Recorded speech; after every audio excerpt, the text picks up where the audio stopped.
pueden dar infartos transmurales, pues ya lo dijimos, por poder puede. Sin embargo, eso sería una extravagancia, pero sí puede pasar. ¿En qué contextos podríamos encontrar estos infartos no oclusivos? Bueno, hipovolemia. ¿En qué momento te encuentras hipovolémico? Pues lo que quieras, puede ser por una hemorragia, puede ser un shock hipovolémico, puede ser un fenómeno de deshidratación.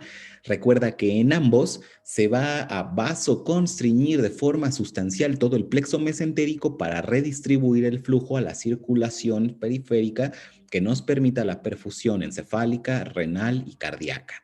Entonces, en estos contextos no tenemos una presión de perfusión suficiente y el resultado es un infarto de la mucosa. Lo mismo, cuando disminuye el gasto cardíaco, también no tenemos un volumen circulante efectivo para terminar la perfusión satisfactoria de la capa mucosa. Es decir, nuestra fracción de eyección, y creo que fue algo que pregunté, no sé si en este grupo o en otro, no sé, pero la cosa es que tenemos una fracción de eyección menor al 65%. Quiere decir que menos del 65% está saliendo del ventrículo izquierdo en cada sístole y por lo tanto, si ese es el caso, no tenemos un gasto cardíaco suficiente para la perfusión sistémica. Entonces, ¿en qué momento podría pasar eso?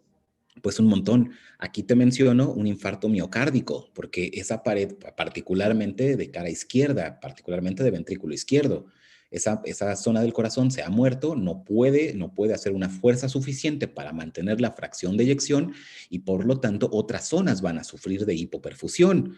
Pero no es la única. Pensemos que en nuestro país tenemos enfermedad de Chagas, que seguramente estarás trabajando eventualmente con el profesor Sendey, si es él quien les da microbiología, no lo sé, creo que sí. Y bueno, eventualmente eso nos lleva a una miocardiopatía dilatada en donde la interacción actina-miosina se ha perdido y por lo tanto no tenemos una fuerza de contracción suficiente sobre el miocardio y el resultado es el mismo. No hay una fracción de eyección suficiente y por lo tanto el gasto cardíaco se ha disminuido al grado de llevar a infartos de la capa mucosa del sistema gastrointestinal. Esto por mencionar dos, pero ya sabemos que siempre que nos falte volumen, pues estaremos en ese escenario. Bien, ¿hasta aquí vamos bien? Sí, profe. Sí, doctor. Muy bien, entonces, ¿cuáles van a ser los síntomas? Bueno, pues de entrada, como ya dijimos, aquí estamos hablando de un proceso isquémico. Ese proceso isquémico, ¿de qué va? ¿Cómo se va a caracterizar? Bueno, pues de entrada con dolor abdominal severo. Esto tendría que ser, aunque nuestros padecientes tengan el abdomen con una peristalsis pues audible y sea blando, lo podamos deprimir adecuadamente sin resistencia a la palpación.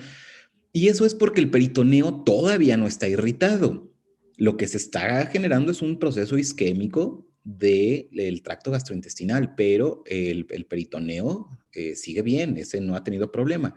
Por lo tanto, nuestra exploración abdominal será normal, sin embargo, el padeciente tendrá un dolor discrepante a su exploración física. O sea, tú no encuentras mucho en la exploración física, pero el padeciente sí que tiene una conducta antiálgica, o sea, se está buscando cómo aliviarse el dolor y cambia de posición y la fase es de mucho dolor, se recuesta sobre sí mismo, gira y rueda como panda, o sea, está con una actitud antiálgica, está buscando cómo aliviar ese dolor y tú no encuentras en la exploración realmente muchos motivos.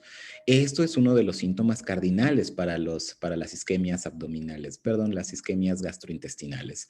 ¿Cómo sabemos que estamos ante un infarto del tracto gastrointestinal?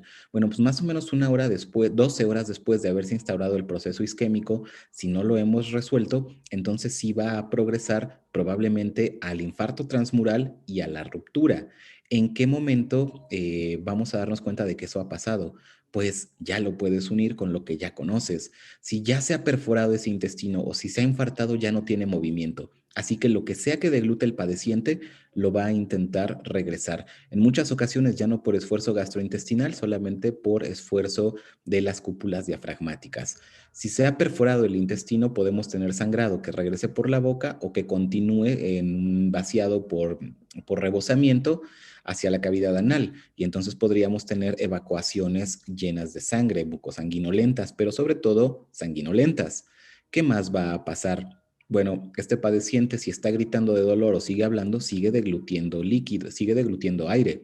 Entonces el abdomen se va a distender porque evidentemente ya no hay cómo movilizar ese fluido aire que está deglutiendo. Y muy importante, pues nuestros ruidos peristálticos se van a detener. Por lo tanto, el abdomen será silente. Hasta aquí todavía no mencionamos datos de peritonitis. ¿Cómo sabemos que es un caso realmente severo? Bueno, pues algunos datos de sepsis, como la presencia de fiebre o un decremento importante de la presión sanguínea y los mecanismos compensatorios activados, como taquicardia y taquipnea, pues nos podrían hacer sospechar que esto que empezó como una obstrucción a la irrigación del tracto gastrointestinal ha progresado a un infarto transmural y ese infarto transmural ahora ha permitido la ruptura del tracto gastrointestinal. En su salida, las bacterias han llegado al torrente sanguíneo y eso nos explicaría por qué nuestro padeciente tiene fiebre. Si entendemos que esa sepsis va a ocasionar fenómenos de extravasación sistémica, pues ya sabes, el problema es que toda la fase plasmática se está extravasando y por supuesto se han activado los mecanismos de compensación. Por otro lado, si nosotros tuviéramos que este líquido contaminado se está colectando en el abdomen, pues eso sí, ese líquido que no es estéril, este proceso de perforación que ha llevado a la salida del contenido del tracto gastrointestinal a la cavidad abdominal, va a resultar en digamos, en un agresor químico y biológico por la presencia de las bacterias hacia el peritoneo. Y por lo tanto, aquí ya nos van a dar datos de inflamación peritoneal, ¿de acuerdo? ¿Cuáles son? Pues ya sabes, recuerda que tenderness, pues no es que tenga una traducción exacta, tenderness es la palabra para describir dolor abdominal en inglés a la palpación, entonces, bueno, pues eso es lo que significa tenderness, ¿no? Tú haces, compruebas el signo de von Blomberg y este va a estar positivo, ¿en donde? Pues en la región más próxima a donde se haya perforado el tracto gastrointestinal, ¿de acuerdo? Y por supuesto nos tiene que dar un fenómeno de defensa o de guardia, que es la reacción involuntaria de nuestro padeciente para poner los músculos rectos del abdomen tensos y así proteger al contenido intraabdominal. ¿Cómo podemos establecer este diagnóstico? Pero antes, ¿preguntas? No.